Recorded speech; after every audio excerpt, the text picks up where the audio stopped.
Well, good morning, friends. Mark Holmes here, and as always, I want to thank you all for watching, commenting, subscribing, and being part of the Jobu cooking.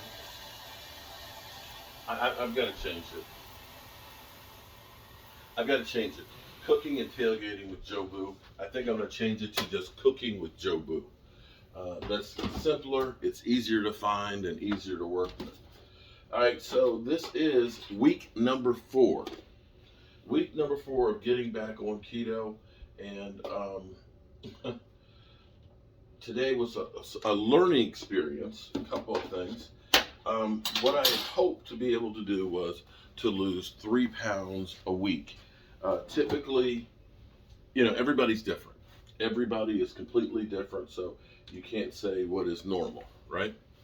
But they'll say 2 to 3 pounds on keto if you get into ketosis and you do everything you're supposed to do. Now, I'm doing keto.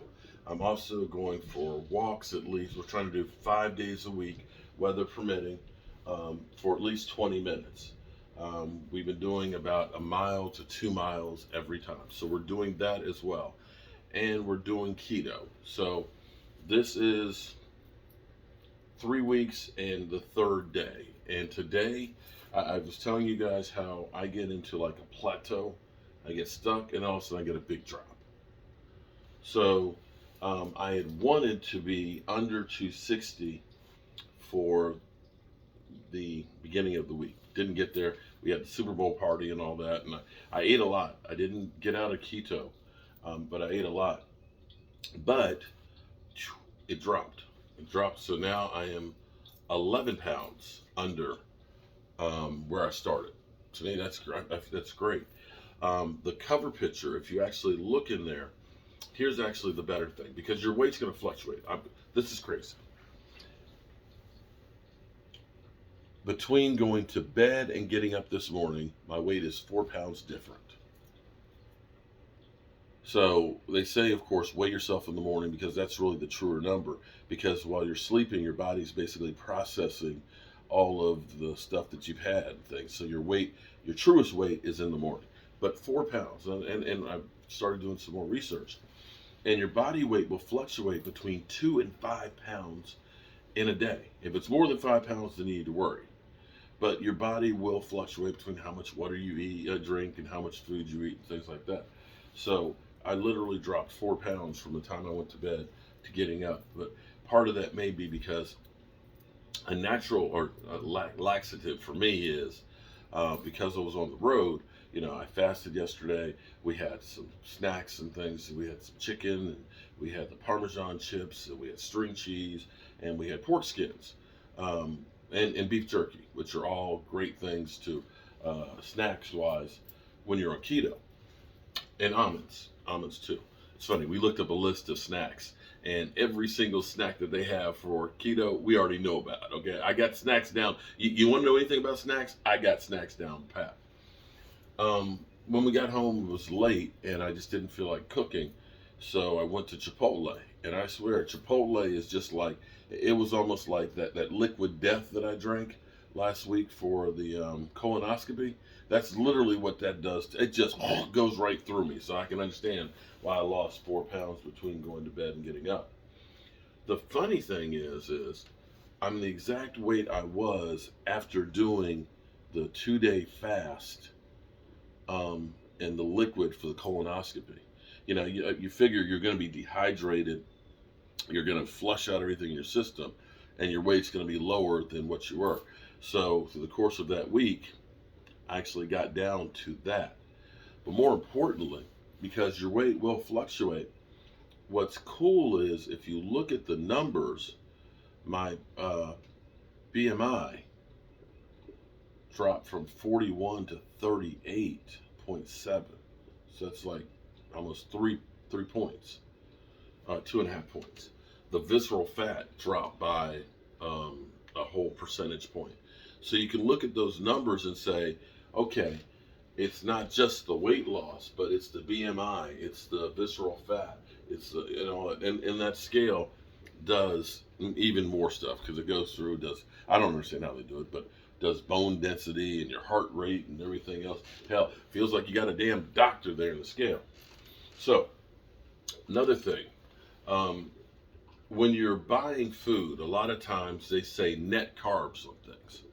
And they say net carbs because it may be full of carbs, but some people will count the fiber in it as a way to negate the carbs.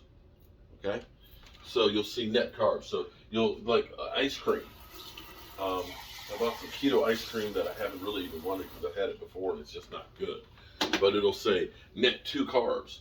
But it may end up being that it's got 15 carbs in it, but then it's got 13 grams of fiber in it. So they say it's carb neutral or whatever they want to call it. To me, it's just kind of bullshit, but whatever you want to call it is what it is. So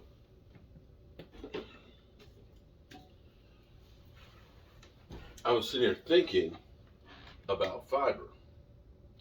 So I started saying, well, technically, if you go by that logic, if I eat a candy bar that's say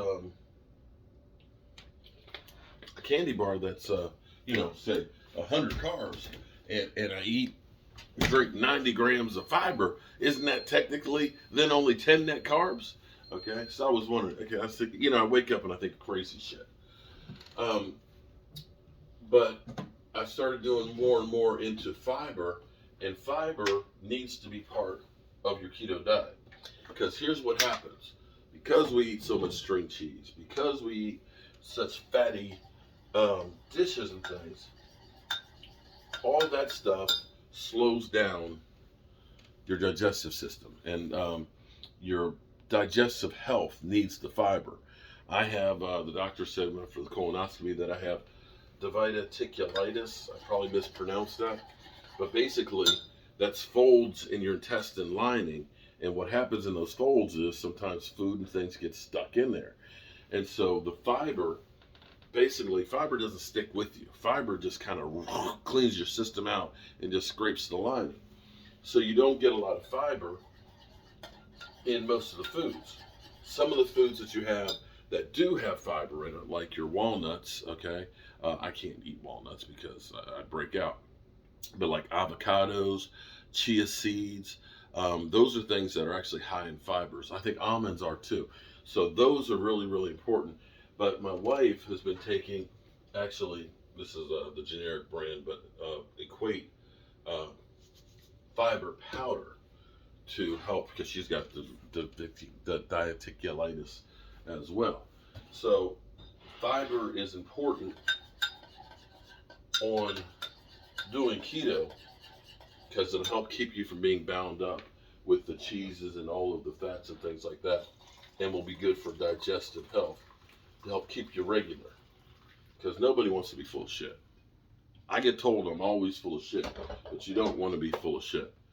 So I feel good about where we are. I'm actually ahead of where I hoped to be the first month. I was hoping to lose 10 pounds the first month. Hopefully this stays off, and hopefully maybe I drop a little bit more. So I'm averaging about 3 pounds a week right now, and that makes me feel a whole lot better. I feel a bit better. I know the profile here, if you look at the very first video of me in the morning, I looked at that first video and it's like, wow, I really was out there. Not that I'm not still out there. I still have a long ways to go, but it's definitely coming down. Amanda Brown, hope you are feeling better. Hopefully you can get back on with us again soon. Thoughts and prayers are with you. And I know Joanne Gonzalez, I know you're going to be right here. Vicious Germs, I know Vicious Germ, you're probably going to be up here before I finish uploading it and stuff. Shout out to you.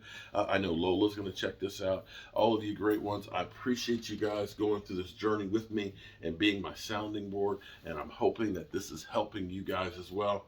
And if we can get to 1,000 subscribers, when I do my cooking live, I'll be able to use 3 cameras here so we can get actually better views and stuff on there. And hopefully, the biggest thing that I hope happens from this channel is that we all get healthier together and live longer. I'm Mark Holmes, and well, I gotta figure out what I'm cooking tonight for dinner. I don't know. Any ideas or suggestions? Leave in the comments. We'll cook whatever you want. Peace.